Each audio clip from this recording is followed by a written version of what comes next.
What's up? I'm Hutch, and you need to understand the assistive devices that are available so that you can help improve your patient's function and safety, and also pass the NPTE. There are tons of different devices out there, so this is just a brief review of the main ones that you'll probably see and work with. Now, if your patient already has a device that they'd prefer to work with, it's important to make sure that it's set up properly, and usually I see devices that are set up for a patient much taller than the one that is using that device. So when they're in standing and their hands are resting at their side, usually you want the hand grip to be about wrist level, or if they're gripping onto those hand grips, you want their elbow to be bent around 20 to 25 degrees. If they're using something like a cane or crutches, usually those devices will be set 2 inches to the side laterally and 6 inches out in front of them to help provide a better base of support. So we'll start with walkers. Walkers are really good for all levels of cognition and weight bearing, and this is usually what your patient will get if they had a trip to the hospital. They'll usually be sent with either a standard walker, which just has 4 prongs on the bottom, or a front wheeled walker. So these are the lightweight silver walkers that you'll see a lot of people have. Sometimes they stick tennis balls on the back of them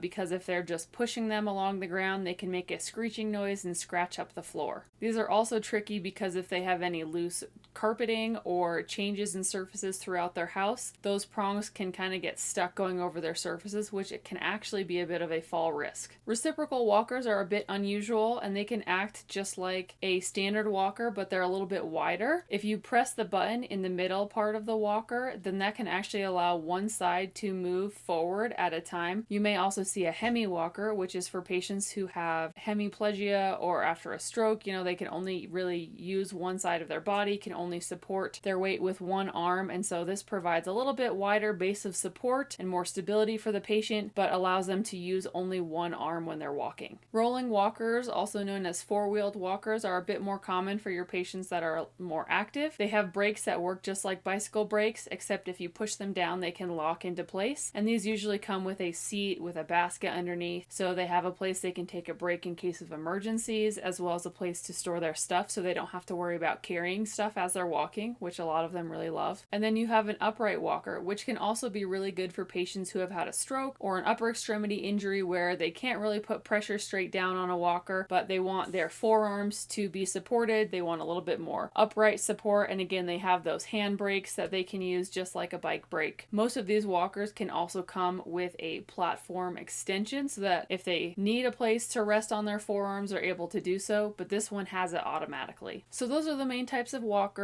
As far as crutches go, there are axillary crutches. Those are the ones that go underneath your armpit that bear a lot of your weight. These take a little bit more coordination and cognition to be able to use appropriately and safely. And there are loft strand crutches. If you're having any discomfort from having those axillary crutches under your armpit, the loft strand crutches may be a better option because you're putting weight straight down with a little cuff around your forearm. Any of these crutches can also come with a platform extension, just like that upright walker that has a forearm rest where you're putting all your weight. You can get an extension for crutches as well. As far as canes go, there's a lot of variation here as well. Typically, you'll see a single point or a straight cane. There are also canes like the Hurricane, which has a little bit wider base of support there for a little bit more stability. And if your patient needs even more stability, they can get a narrow base or wide base quad cane. This has 4 prongs at the bottom that are spaced out for a wider base of support. And the prongs are usually sticking out to one side so that the side next to the patient's leg doesn't have anything there that's going to trip them up too much. Now, to use a cane, your patient's going to have to be at least partial weight bearing, and usually the cane is used for a little bit of weight bearing, a little bit of balance, but it doesn't provide as much stability